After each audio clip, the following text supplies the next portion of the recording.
Hello, Namaskar. This is Firstpost and you're watching Vantage with me, Palki Sharma.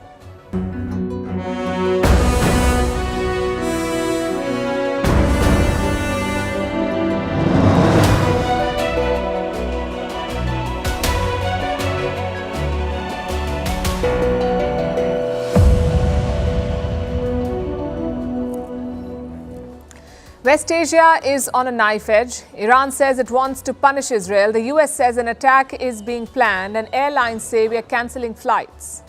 So all the signs are there.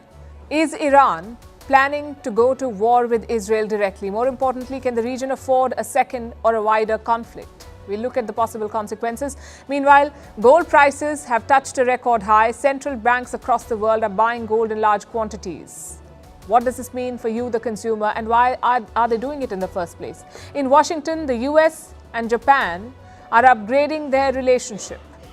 Why is India sending defense attaches to global south countries? How is the AI race heating up?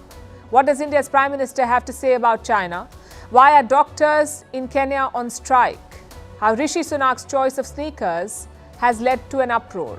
And finally, do you have a love-hate relationship with your sibling? We'll tell you why they're so important in our lives. All this and more coming up. The headlines first.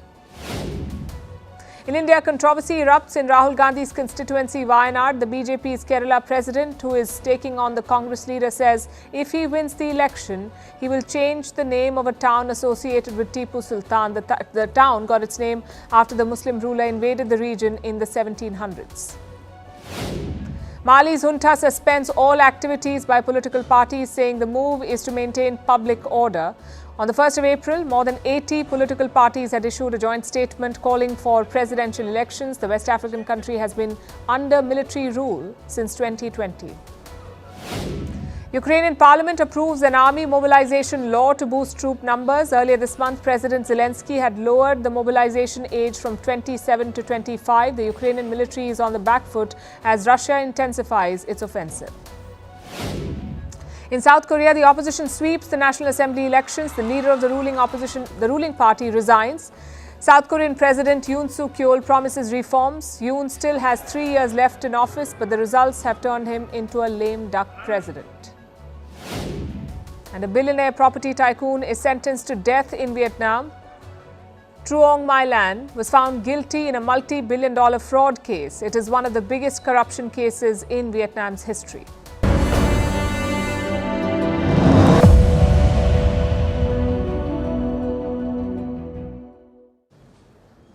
Is West Asia preparing for another war, a more devastating one? I ask because the indications are all there. US and Israeli forces are on high alert. Iran is talking about punishing Israel. Flights on the route are being cancelled and frantic diplomatic activity is underway. All the classic signs that something big is about to happen. The question is, what? US officials think that Iran will attack Israel. It could be a major missile strike or a drone attack, and it's a very confident assessment. One official said it's a question of when, not if. But why is Iran escalating? Because of what happened last week. An Israeli strike hit the Iranian consulate in Syria. 7 Iranian soldiers were killed, including 2 top commanders, and since then, Iran has vowed revenge.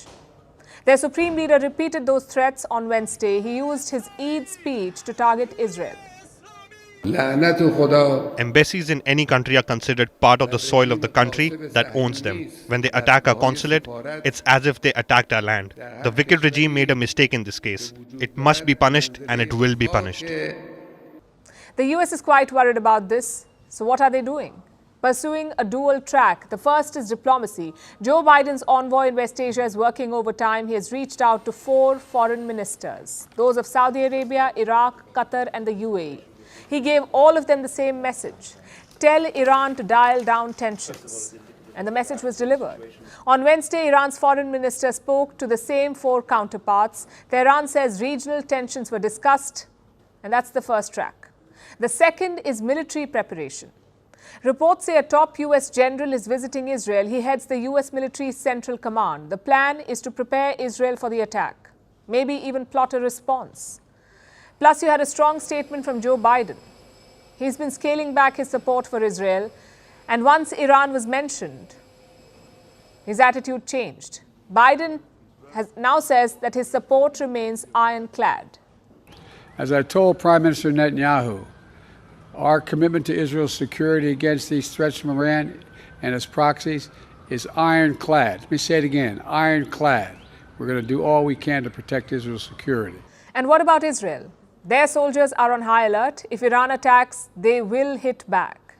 That was a message from Israel's foreign minister. So things are pretty tense. Even airlines are worried about a spillover. German carrier Lufthansa has suspended its Tehran flights. And there's a reason why. On Wednesday, Iran state media posted some worrying news. They said Iran's military was conducting drills, so the national airspace was closed. Later, they deleted that particular article, but the rumors had spread by then, which brings us to Iran's possible attack. What could it look like? Experts have mentioned two possible options. First is a cyber attack. It could target Israel's civilian or military infrastructure. The second is a missile or drone strike. And this is what the US fears. But such an option raises two questions. A, where will the attack come from? And B, what will it target? Iran has always used proxies to target Israel, like the Hezbollah in Lebanon, or the Hamas in Gaza, or the Houthis in Yemen. They have never launched attacks from their own territory. If they do it now, it will be a major escalation. Frankly, it depends on how far Iran wants to take it. As for what will be attacked, again, it depends on Iran's appetite. Israeli military installations are a possibility, but those are high-risk targets. A low-risk option is Israeli foreign missions, your embassies and consulates. The government knows this. Around 28 Israeli missions across the world have been shut. Reports say the ones in Bahrain, Morocco, Jordan and Egypt have been evacuated. They've suspended work in their missions in Delhi and Mumbai, according to reports, and security has also been stepped up. So Israel is bracing for the worst. But are they doing anything to prevent the attack? To maybe signal a climb down? Well, we are seeing mixed signals. Israel is still attacking targets in Gaza. A major strike was carried out on Wednesday. They bombed a car that was carrying Hamas chief Ismail Haniyeh's sons. 3 of them were killed, but there was collateral damage. Hamas says Haniyeh's grandchildren were also killed, 3 girls and 1 boy. So there is no let-up on the battlefield. At the same time, diplomacy is making headway. Israel has agreed to some concessions for a ceasefire deal. They will allow 150,000 Palestinians to return to northern Gaza. No checks, no restrictions. In return, Hamas must give information about the Israeli hostages. Just one problem, though. Many of them are feared dead. The deal requires Hamas to exchange 40 hostages. But some reports say Hamas may not have 40 living hostages.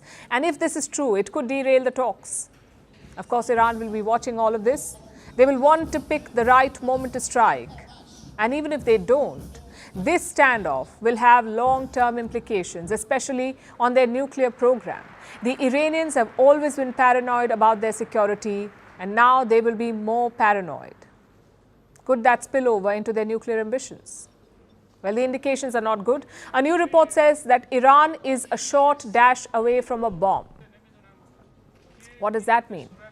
They could have weapons-grade uranium in a few days or a few weeks. A bomb could be made within 6 months. Again, this is worrying news. A nuclear bomb would be a great assurance for Iran, yes, but it would also trigger a regional arms race. So attack or not, these are dangerous times, and we can only hope that calmer heads prevail. Our next story is about gold. It's on fire. Prices have touched a record high this week. Yesterday, gold prices in India crossed the 73,000 mark, 73,000 rupees. That's around $875 for 10 grams of pure gold. At the beginning of this year, the price was hovering around 65,000 rupees, almost $780. So India has seen a sharp increase. What about the international markets? Same story. Globally, gold prices are up by over 16%. And what's driving this rally? The world's central banks. They're buying gold in large quantities, and they've been at it for a while. It started with China almost 2 years ago. China's central bank is called the People's Bank of China, or the PBC. It has embarked on a gold buying spree. And how much gold have they bought? 225 metric tons in 2023 alone. Beijing bought more gold than any other central bank last year, and Beijing is not done yet. From January to April, China added more gold to its reserve. In fact, since November 2022, they've been piling it up. As of today, they have more than 2,200 tons of gold. China has 2,200 tons of gold. Why do they need so much of it? What is driving this buying spree? Fear, perhaps. Recent geopolitical tensions, specifically what happened with Russia. When Russia invaded Ukraine, the West cracked down on Moscow's reserves. They went after Russia's financial assets. These assets were being held by Western institutions. We are talking about some $300 billion. Russian wealth controlled by the West, $300 billion. This was part of Russia's foreign exchange reserves. The West froze all these accounts, so Moscow can no longer access its own money. In fact, there's also talk of giving this money to Ukraine. It's been proposed many times. Give this blocked Russian money to Ukraine. So far, Western powers have resisted. Irrespective, Russia does not have access to its money, and Beijing sees this as a cautionary tale. So it's losing faith in Western financial institutions and buying gold as an insurance, a potential hedge against Western financial instruments, like the American dollar. China still holds a large reserve of the American currency. As of last month, they had over $3 trillion. So Beijing has not completely given up on the greenback, but it's diversifying. And it's not the only one doing so. Diversifying reserves and stocking up on gold. Other central banks are doing the same. From June last year to January this year, at least 5 other central banks bought gold for 8 consecutive months. And which are these banks? Turkey, India, Kazakhstan, Jordan, and the Czech Republic. Each of them bought more than 1 ton of gold recently. And in this list, India stands out. Its gold purchases have surged, touching almost a 2-year high last month. In recent months, India has bought more than 13 tons of gold. So how much gold does the Reserve Bank of India have? More than 800 tons as of January 2024, 800 tons of gold with the RBI. This is believed to be worth more than $50 billion. Now, India's overall reserves in March stood at around $645 billion. And given this number, $645 billion, the value of gold reserves may not be significant. But its rise is, and there is a clear shift. Central banks around the world want to cut risks. They want diversified reserves, where they don't have to depend on a single currency or instrument. So if you're looking to buy gold, to invest in it, what should you do? Is it a good time to buy? Well, if you're price sensitive, you may want to wait. The gold market is expected to remain volatile. Prices have already touched record highs, and experts predict more growth through the year. Banks like JP Morgan predict a peak next year in the second half of 2025. So if you're planning a major gold purchase, if there's a wedding in your family, or if you're just looking to park some cash, chances are you'll have to shell out more money. But if you're just looking to make a quick buck, exercise caution. Just like the central banks of the world, don't put all your eggs in one basket. Think about diversifying your portfolio. Now let's turn to the US, where Joe Biden just threw a massive party for an old friend, Japan. Their Prime Minister Fumio Kishida is on a state visit. It's the first in almost 9 years. I'm sure you know how state visits work. It's not just bilateral talk. It's a lot more. You have a ceremonial welcome at the White House, sometimes a private lunch, and of course the main event, a gala dinner. Both Biden and Kishida toasted the bilateral relationship, but Kishida had a secret weapon up his sleeve. A quote from American cult classic, Star Trek. We may be divided by distance, but generations after generation, we've been brought together in the same hopes, the same values, the same commitment to democracy and freedom, and to dignity for all. And today, without question, our alliance is literally stronger than it has ever been. Finally, let me conclude with a line from Star Trek, which you all know.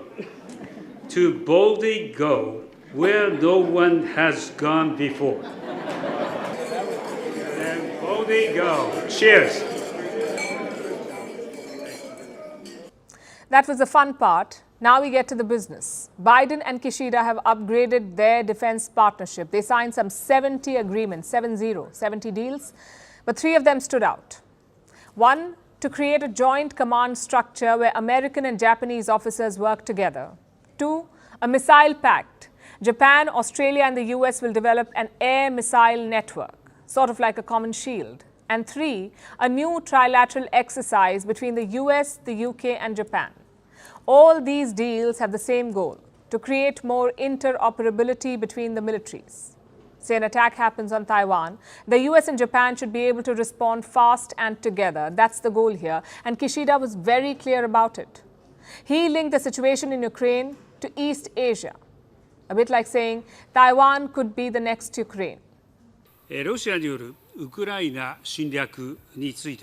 Regarding Russia's aggression of Ukraine, based on a recognition that Ukraine today may be East Asia tomorrow, taking the issue as our own problem for Japan, I expressed our resolution to continue with stringent sanctions against Russia and strong support for Ukraine.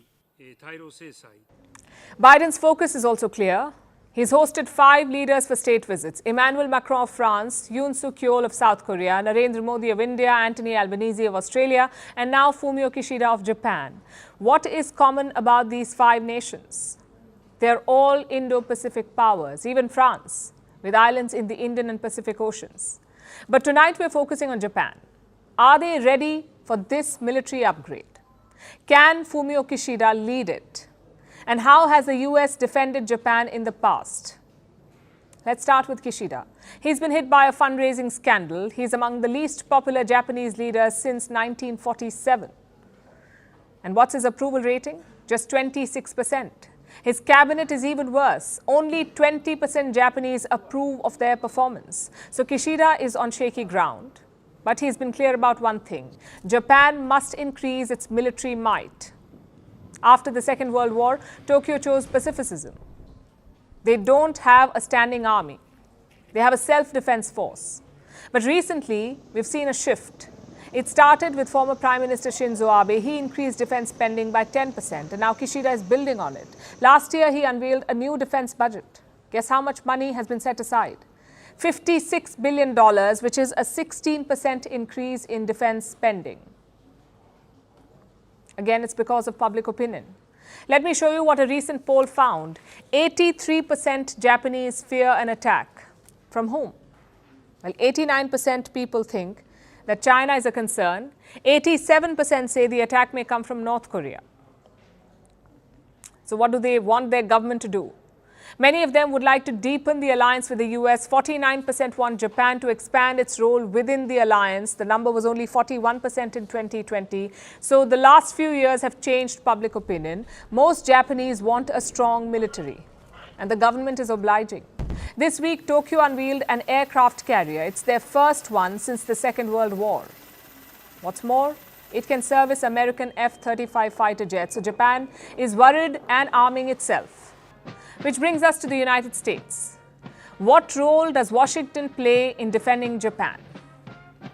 There are 3 parts to it. The first is a treaty, the Treaty of Mutual Cooperation and Security. It was first signed in 1951, then tweaked and renewed in 1960. And what does the treaty say?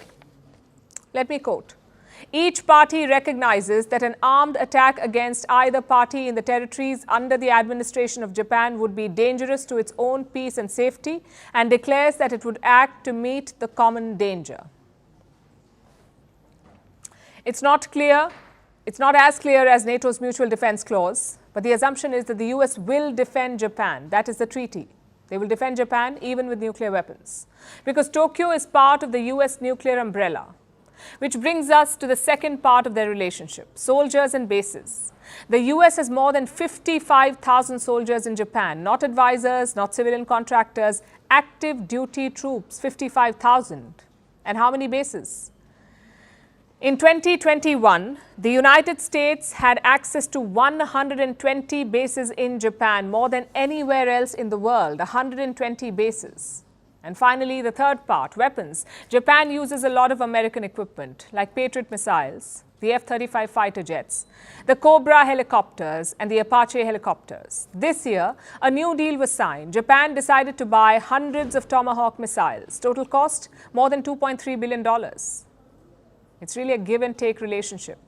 The US presence and weapons give Japan insurance, both against China and North Korea. In return, the US gets a staging point in East Asia, a place to rush in from if China invades Taiwan.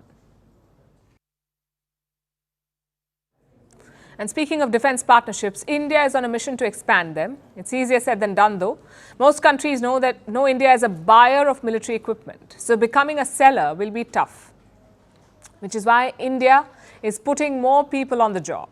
Reports say New Delhi has appointed 15 to 16 new defense attaches. They will be posted in new locations like Poland, Armenia, Tanzania, Djibouti, Ethiopia, Ivory Coast and the Philippines. But what is a defense attaché? And what do they do? Well, usually these attaches are members of the armed forces. They are appointed to foreign missions. And their role depends on which mission they work in. If it's a friendly country, you will have to coordinate military affairs, maybe iron out defense deals.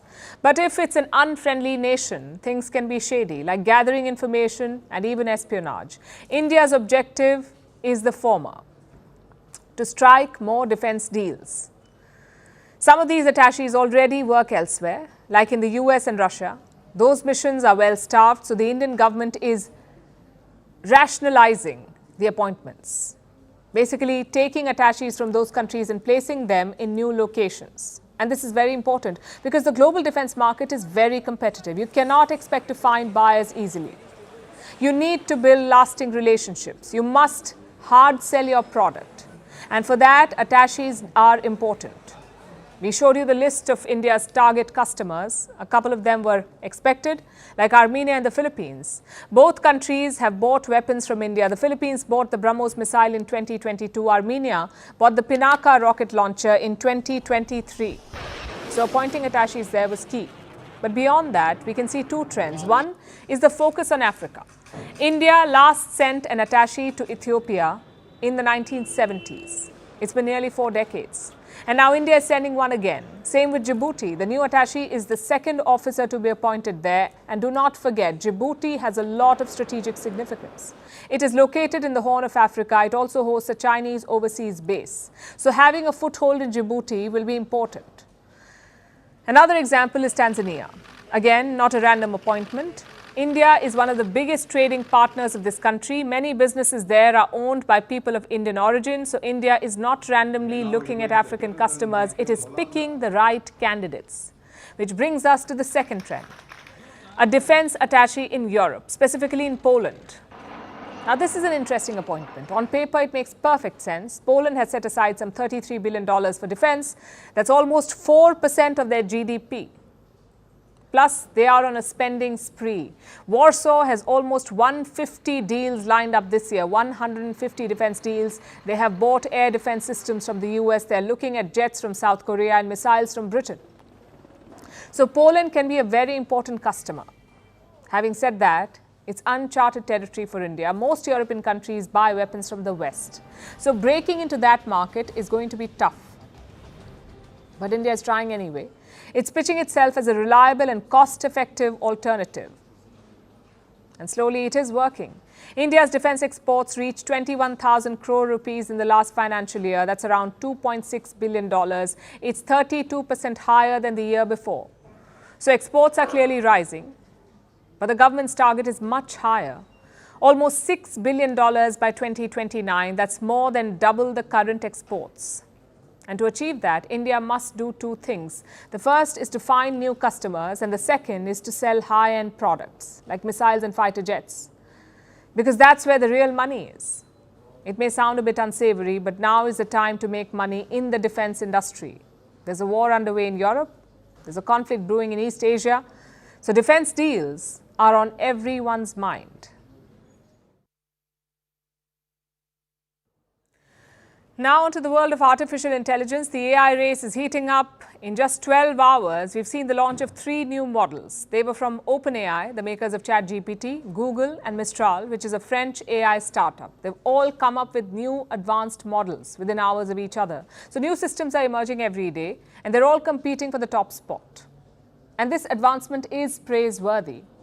But it comes with its own set of problems. The regulators are failing to keep pace, and scams related to AI are multiplying. Deepfakes are offering investment advice, scammers are using voice tools to dupe people, and now the National Stock Exchange of India has issued a warning. Our next report has more. It's the dawn of the AI age. Whether it's chips, phones, or ads, everything is about artificial intelligence. And big tech knows that. They are jockeying for the top spot in this race. There's a lot of buzz. There are a lot of new releases. In just a day, 4 companies have released new advanced AI models. The first was Meta. Meta has been lagging in the AI race, but now it's playing catch-up. Meta confirmed the release of a 3rd version of Llama. That's what the AI model is called. It would be published in a matter of weeks. Then there's Google. It released Gemini Pro 1.5. It's Google's most advanced large language model. Now, 2 launches are often enough for a day. But when was enough okay for Silicon Valley? OpenAI was next. The ChatGPT maker made artificial intelligence accessible. And now it's back with a new frontier model, the final version of GPT-4 Turbo. But that wasn't all. Across the Atlantic, another company had an announcement. It was Mistral, a French AI startup. They too released a new frontier model called Mistral 8X22B. So 24 hours, 4 launches. Clearly the race is heating up. Artificial intelligence is everywhere. New models are out every day. It all sounds good until it isn't. Artificial intelligence may be moving fast, but regulation isn't able to keep up, which has led to a plethora of scams. Today, the NSE issued a warning. That's India's National Stock Exchange. It warned about deepfake videos that are circulating. It shows NSE CEO and MD Ashish Kumar Chauhan. He talks about stock recommendations. The NSE has raised an alarm about these videos. It has cautioned investors against the deepfake videos. It has also said that its officials are not authorized to recommend or deal in any stocks. This is one of the many deepfake scams that's taking over the globe. In Hong Kong, a deepfake video call cost a company around $25 million. The call was thought to be from the CFO of the company, but it turned out to be a deepfake. Deepfake scams have surged by 3,000% in the last year. Scammers use voice cloning tools and deepfakes, all to dupe people and gain access to their bank accounts. Document manipulation is also on the rise, and it becomes much easier with improved AI tools. Take biometric verification, for instance. It's also gradually falling victim to this trend. So how do you tackle this? Well, by using artificial intelligence. I know it sounds rhetorical, but often AI tools can help spot AI frauds. AI tools are available to outsmart fake IDs. They can spot fraud attempts and help check for deepfakes in biometric verification. So the world of AI is making a lot of progress. There are new developments, new models, new scams. It's a fast-moving world. It has got it all, except for regulations. Laws that leave room for innovation but also mitigate the harmful effects of AI. We missed the bus with social media, but we can't afford to do that with AI. Now let's talk about the India-China relationship. In the last 4 years, it has worsened. Tensions have escalated, the Ladakh standoff remains unresolved, and the troop deployments on both sides are going up. So we're not in a good place. And India's Prime Minister has taken this up. He has sent a message to Beijing. In his conversation with Newsweek, the American magazine, its latest edition, the magazine's latest edition, features Prime Minister Modi on the cover. This interview is making headlines, especially for his comments on China. So this is what the Indian Prime Minister said, and I'm quoting, "It is my belief that we need to urgently address the prolonged situation on our borders so that the abnormality in our bilateral interactions can be put behind us. Stable and peaceful relations between India and China are important, not just for our 2 countries, but the entire region and world." Look at how the Prime Minister describes the situation on the border and the state of the relationship. He says the border situation must be addressed urgently, and he calls the India-China relationship abnormal. Now, his cabinet colleagues have been using the same language and a remarkably sharper tone when speaking about China. This week, Rajnath Singh attacked China. Rajnath Singh is India's defense minister. He was visiting Arunachal Pradesh, a state that is part of India's northeast. But China claims this state, this Indian state, one of its many bogus claims on Indian land. It calls Arunachal South Tibet. Now, this has no basis in history and no backing from the international community, but China keeps escalating the dispute.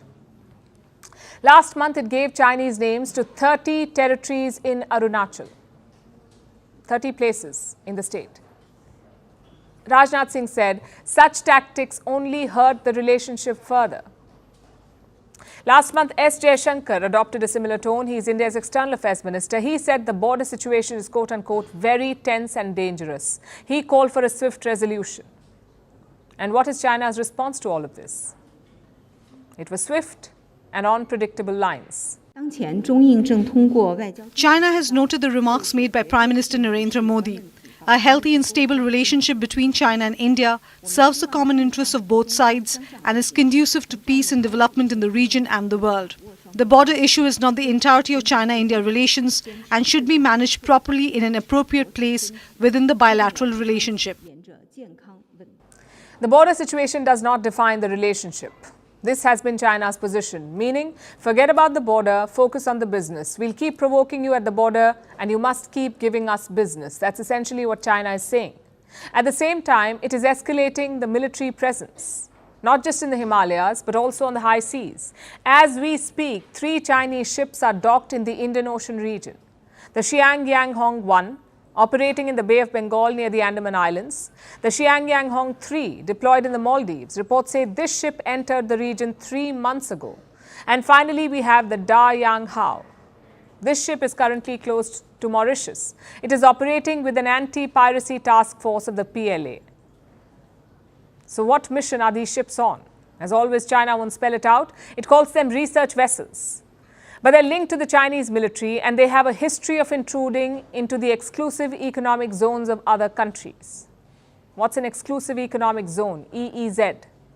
It's an extension of a country's territory, but in the ocean. It's their exclusive zone. Others cannot enter it at will, but China was never a fan of rules, so it intrudes into the territory of others, and that poses another challenge for India. Dialogue has not helped. Tough talk has not moved the needle. India has a complex challenge in China. It has deep pockets and an expanding military. So India's only option at the moment is to build deterrence. Our next story is from Africa, from Kenya in the east. For almost a month now, Kenya's healthcare sector has been in a crisis. Hundreds of doctors are on strike. They're demanding higher wages and better working conditions. But the government has refused to budge. Kenya's president says there's simply no money. So there's a stalemate. And the government is trying to coerce the doctors to get back to work. In the latest move, 100 doctors have been fired from a hospital in the capital, Nairobi. Here's our report.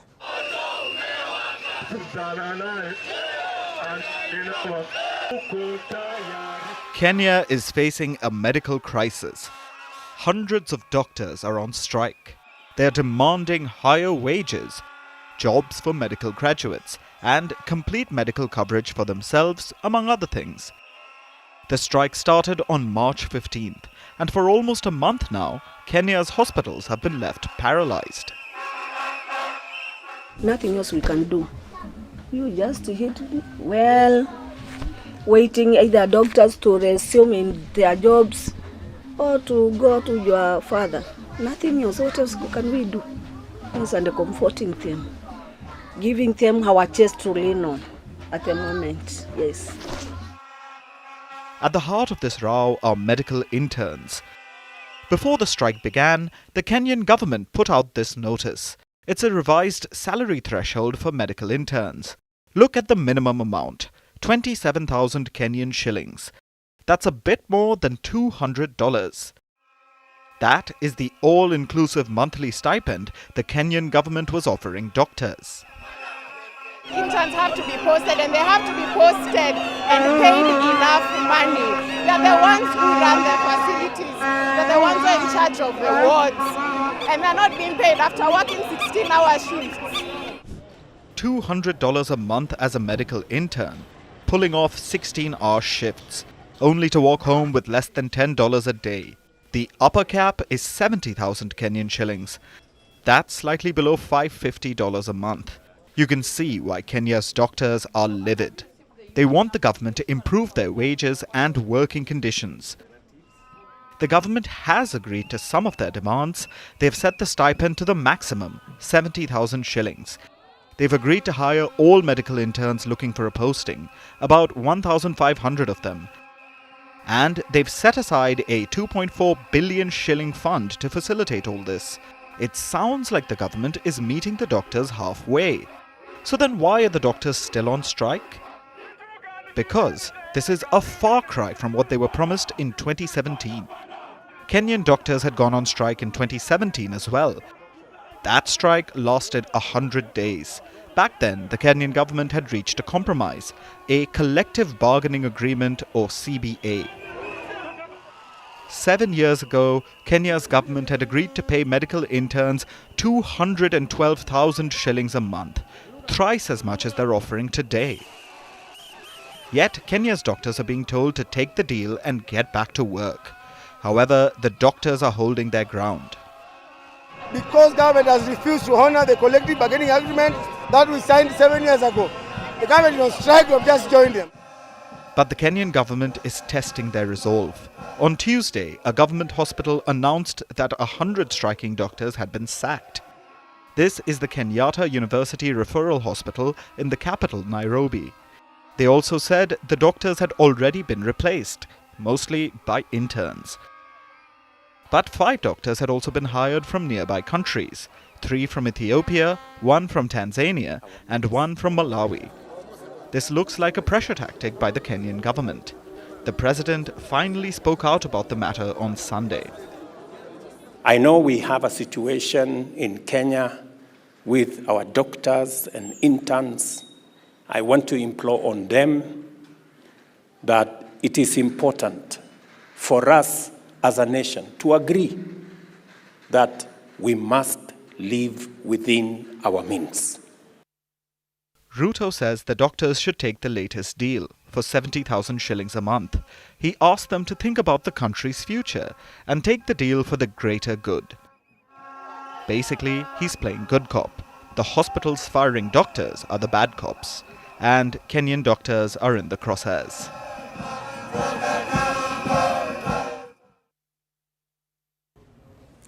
Now let's turn to the UK, where a new scandal has erupted involving British Prime Minister Rishi Sunak and a pair of Adidas sneakers, Adidas sambas to be precise, one of the brand's most popular sneaker designs. It seems the British PM has now ruined sambas for everyone. How? Just by wearing them apparently. And you might think I'm joking, but look at these headlines. Adidas sambas were this year's coolest shoes until Rishi Sunak got a pair. The UK Prime Minister just ruined this classically cool sneaker. Did a politician ruin a trendy shoe? Or this over-the-top plea from British GQ, can Rishi Sunak leave the Adidas Samba alone, please? As you can see, the press is having a meltdown because Sunak wore some sneakers. It sounds absurd until you consider the context. Sunak is deeply unpopular in the UK. He's an unelected Prime Minister put in charge by his party, the UK Conservative Party, also known as the Tories. The Tories have been in power since 2010 and they've overseen a disastrous period in British history. Economically, the country is in the dumps with high inflation and a cost of living crisis. Part of the reason is the war in Ukraine, but a lot also has to do with Brexit.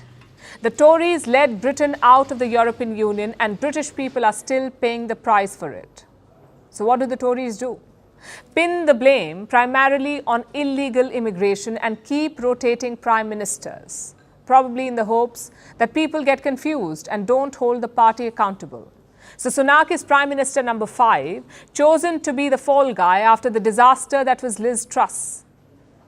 Whatever their other failures, the Tories have successfully gotten the public to hate Sunak. And now everything he touches turns to ash, And that apparently includes the iconic Adidas sambas. Now, don't get me wrong, Sunak is not innocent. He's equally at fault for his unpopularity. He was part of the senior Tory leadership even before becoming Prime Minister. He championed some of these disastrous policies. So there's good reason for the public anger. But the reaction to his sneakers wasn't just about anger. It was also cringe. Sunak released 2 videos last week, both from his office, 10 Downing Street. He's talking to some finance influencers about tax and childcare policies, which is not the worst part. What really annoyed people was that at this moment, in the hallowed halls of 10 Downing Street, talking about taxation and childcare, Rishi Sunak decides to flaunt the sneakers. He was trying too hard, pretending to be the average Joe. When it's the opposite, that's true. Sunak is a multi-millionaire politician, the richest prime minister in British history, married to one of the richest Indian entrepreneurial families. Sunak is the definition of elite, but he expects the public to believe he's an everyman, someone who relates to their issues, to the masses, because he wears the same shoes as everyone else. Full marks for trying. And being rich is no crime. But this doesn't work. And this is not a one-off incident. Rishi Sunak has consistently drawn criticism for cringe. In February, he released this video. It was to promote a British ban on phones in school. One of the biggest issues children and teachers grapple with every day is the impact of... See how frustrating that is. Almost 1/3 of secondary school pupils said their lessons were disrupted by phones. We know that they're a distraction in the classroom and cause bullying in schools. His acting was considered peak cringe. Then there was his other foray into acting, his Home Alone style Christmas skit. The media called it bizarre.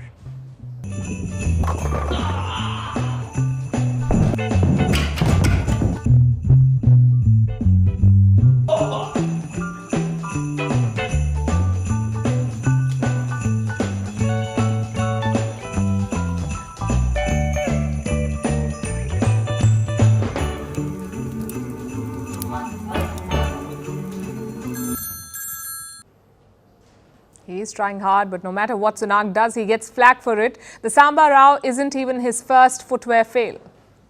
Back in 2022, he was slammed for wearing Prada shoes worth about £500 to a construction site. That, of course, seems far more in character than the Sambas. The Samba stunt just seems performative. And it has spectacularly backfired. Sneakerheads are aghast and the press are going to town with it. So Sunak has come out with a cheeky apology. Well, first of all, I just issue a fulsome apology to the Samba community. But in my defence, I would say I have been wearing Adidas trainers and Sambas and others, in fact, for many, many years. One that is unlikely to undo the damage. For our next story, let's talk about Delhi. It's India's national capital, home to around 30 million people. But every year, these 30 million people wake up to a thick smog. Headlines scream about inaction. Doctors worry about lung health. And residents panic by masks and air purifiers. Toxic air is bad for our bodies, no doubt about it. But how bad is it for our mental health? A new government report is out. It says poor air can lead to anxiety and depression. It can also lead to other mental disorders. Our next report tells you why a battle for clean air is also a battle for mental health. Every winter, the skies of New Delhi turn a hazy grey. Residents wake up to smog, schools are shut, construction is banned, masks are back on, and there's a scramble to tackle pollution. We know that toxic air affects lung health, but it looks like our mental health too gasps for clean air. It was part of a report by the Delhi government. It was submitted to the National Green Tribunal. The report says air pollution worsens mental health. It leads to feelings of sadness, cognitive issues, and reduced ability to cope with life problems.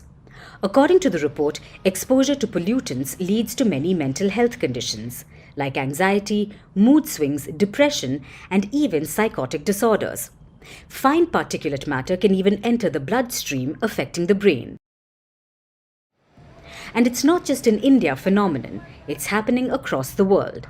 A study in Rome linked toxic air to mental health. It found that people living in areas with high particle pollution had a greater chance of developing schizophrenia. They also dealt with depression and anxiety disorders. So does improving the air help? Well, it could work. Reducing Rome's average particle pollution by 10% could reduce these conditions by 10 to 30%. Here's what another study says. Air pollution is linked to a decreased quality of life. It increases the risk of depression. It increases the risk of suicidal ideation. Plus, it's linked to diseases like dementia, Parkinson's disease, and autism. Children are particularly vulnerable. That's because their brains are still developing. When exposed to bad air, they develop a horde of mental health problems. It ranges from anxiety and could even lead to bipolar disorder. So how do you tackle this problem? The Delhi government's report suggested two things: staying active and seeking help from professionals. But even that is often not enough. Governments must prioritize clean air. They should look beyond poor lung health and look into the other effects of pollution. As for people, they must be aware of the air quality around them, because bad air is an invisible killer. So it's often a problem that governments and countries ignore. And even when they focus, the approach is narrow. It's always about how it affects our health. Its effect on the lungs, its effect on life expectancy. But for long, we have overlooked its link to mental health. The recent reports prove toxic air is dangerous, and not just for the body. Poor particulate matter is affecting us all. It's no longer a mind over matter scenario. Healthy air is crucial for healthy minds as well.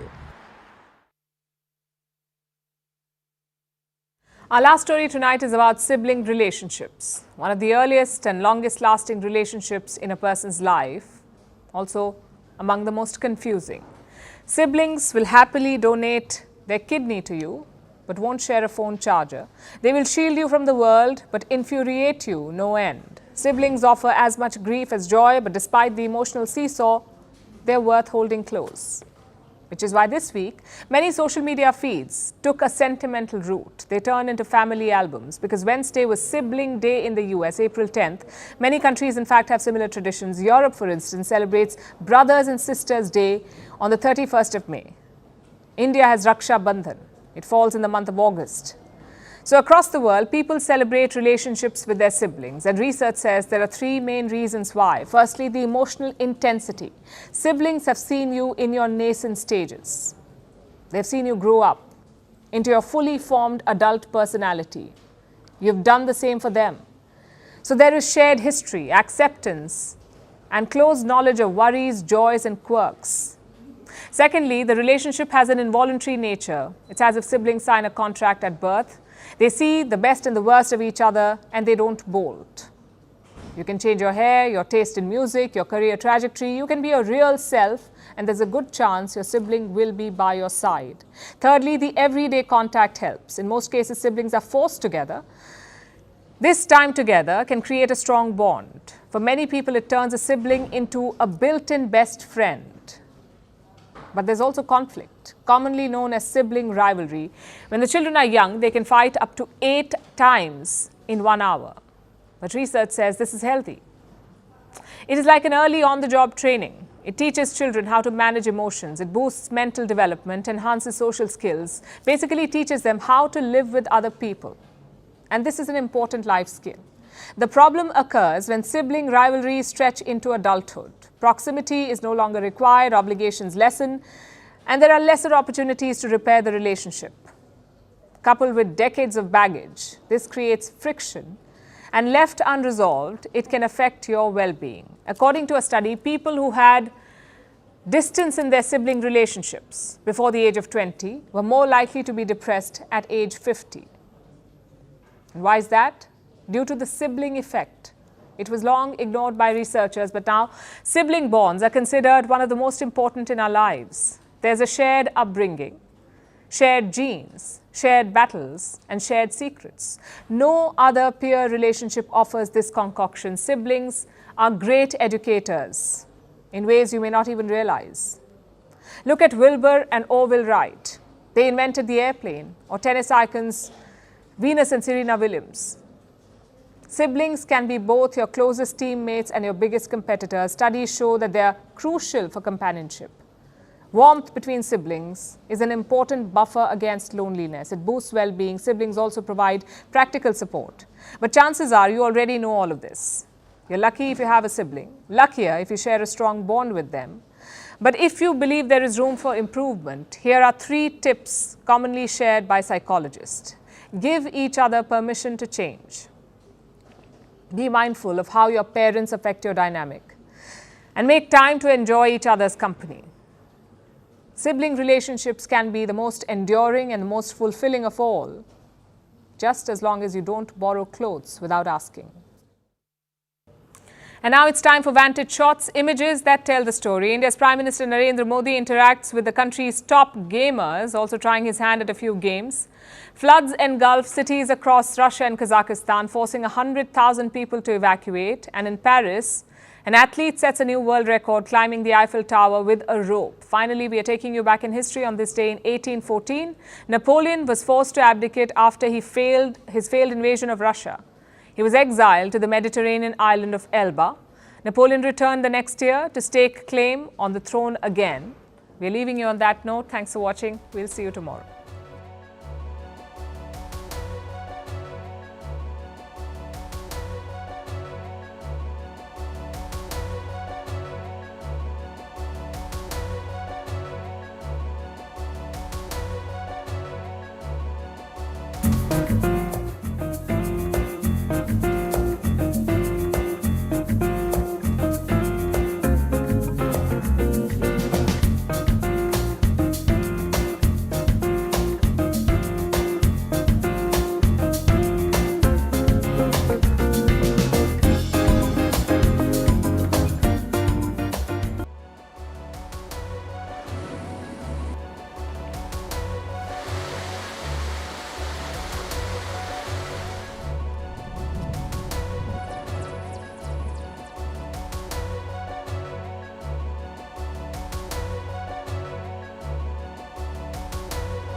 In the world of power politics, where leaders often falter, Israel's longest-serving Prime Minister Benjamin Netanyahu, or Bibi as he's affectionately called, stands tall as the boss of the political pandemonium.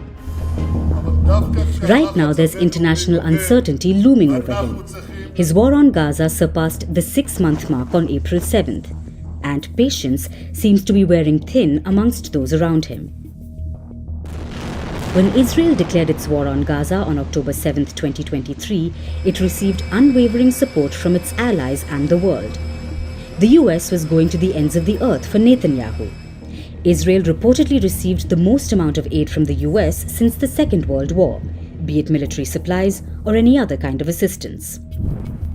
But in recent times, there's a different picture that has taken center stage. There's a widening rift between US President Joe Biden and Netanyahu. Biden has been growing increasingly frustrated with Bibi's antics. Washington has issued multiple ultimatums to its long-standing ally. The US even allowed a UN resolution on a Gaza ceasefire to pass. Netanyahu cancelled and rescheduled diplomatic meetings. This spat reached its melting point on April 1st, when 7 aid workers in Gaza were killed in an Israeli strike. Along with the US, the United Kingdom and Australia also condemned it. Our view is long-standing that Israel has both the intention and the ability to comply with international humanitarian law. I've made that very clear to Prime Minister Netanyahu. Whenever I've spoken to him, there have been too many civilian deaths in Gaza. Of course, we want to see an immediate humanitarian pause so that we can get the hostages out and more aid into the region. We need to have accountability for how it's occurred. And what isn't good enough is the statements that have been made, including that this is just a product of war. This is against humanitarian law. International humanitarian law makes it very clear that aid workers should be able to provide that aid and that assistance free of the threat of losing their life. It's not just tottering ties with allies. Netanyahu is also navigating a major challenge by Israel's biggest adversary, Iran. Israel's northern border has been witnessing a near-daily exchange of fire between its forces and Iran-backed Hezbollah in Lebanon. Israel has also been bombing Hezbollah targets in Syria. Just a week ago, the Iranian consulate in Damascus was flattened in a strike. Tehran blames its foe Israel for the attack. Iran has warned Israel it will be punished. There is, of course, an international responsibility towards this crime, and naturally, there will be an Iranian response. We are waiting for international organizations to do their duty. We asked the United Nations and the Security Council to hold a meeting tonight, and we are waiting for all member countries to do their duties towards this crime during this meeting. But confrontation on another front is the last thing Netanyahu needs right now. His allies are antagonized with his handling of the war in Gaza. They want him to wrap it up.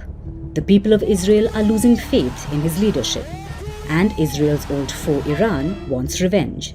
But none of these seem to deter Benjamin Netanyahu. I made it clear to the international community, there will be no ceasefire without the return of hostages. It just won't happen. This is the policy of the Israeli government, and I welcome the fact that the Biden administration made it clear 2 days ago that this is still its position as well. I would like to clarify one more thing. Israel is not the one preventing a deal. Hamas prevents a deal. Its extreme demands were intended to bring about an end to the war and leave it intact, to ensure its survival, its rehabilitation, its ability to endanger our citizens and our soldiers.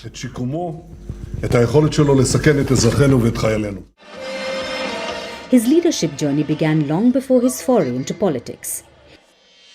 It started on the battlefield first. The year was 1967 when he joined the Israeli Defense Forces. Rising through the ranks, he became an elite commando in the army and served as the captain during the 1973 Arab-Israeli War. He has been the country's prime minister thrice. His first taste of leadership as the premier of the country came in 1996. That's when he assumed the prime minister's office for the first time. Little did the world know that it would be the rise of a political survivor. Back in 2009, Netanyahu's Likud party failed to gain a majority, winning only 27 seats. They came behind the centrist Kadima party, led by Zipi Livni, which secured 28 seats and became the largest party in the Knesset. However, neither Likud nor Kadima obtained the 61-seat majority required for a government. Netanyahu lobbied with right-wing parties like Betanu and the Jewish Home Party. He secured their support and was able to form the government. Netanyahu's entire political career has been filled with trials and tribulation. He stands accused of fraud, breach of trust, and corruption. In 2019, he was indicted in multiple cases where he allegedly accepted lavish gifts, seeking favorable coverage from Israeli media. He portrayed himself as a victim of a witch hunt. Then came the 2022 election, which was essentially a repeat of 2009. Netanyahu and his allies won 64 out of the 120 seats in the parliament. Among those 64 seats, only 32 were secured by the Likud party. His opponent back then was Yair Lapid, who won 51 seats. Netanyahu again reached a coalition pact with the far right to form the government. Despite facing legal troubles and being on the brink of a political demise, Bibi has consistently managed to swim through treacherous waters. Call it luck or sheer strategy, it's something to be thought over. As history has it, Netanyahu has always defied the odds. He has been unshakable in the whirlwind of domestic as well as international politics. Last year, before the October 7th Hamas attacks, Israel witnessed at least 9 months of continued nationwide outrage. It was dubbed the Judicial Overhaul Protest. Massive street demonstrations called for Netanyahu's ouster. It was subdued thereafter when Israel declared war. 6 months on, Israelis have taken to the streets again. But this time, the context is different. They are calling for early elections. They want Netanyahu to go and are pressurizing his government to bring back Hamas-held hostages. But will it happen? The Israel-Hamas war is testing his skills. It's pushing him to the limits. Prosecutors are going ahead with his corruption trial despite the war. His chances of garnering support from allies are diminishing. His promise to bring back the hostages still seems like a far cry. On top of that is Bibi's advancing age. But despite being squeezed from multiple fronts, he shows no signs of losing his grip on power.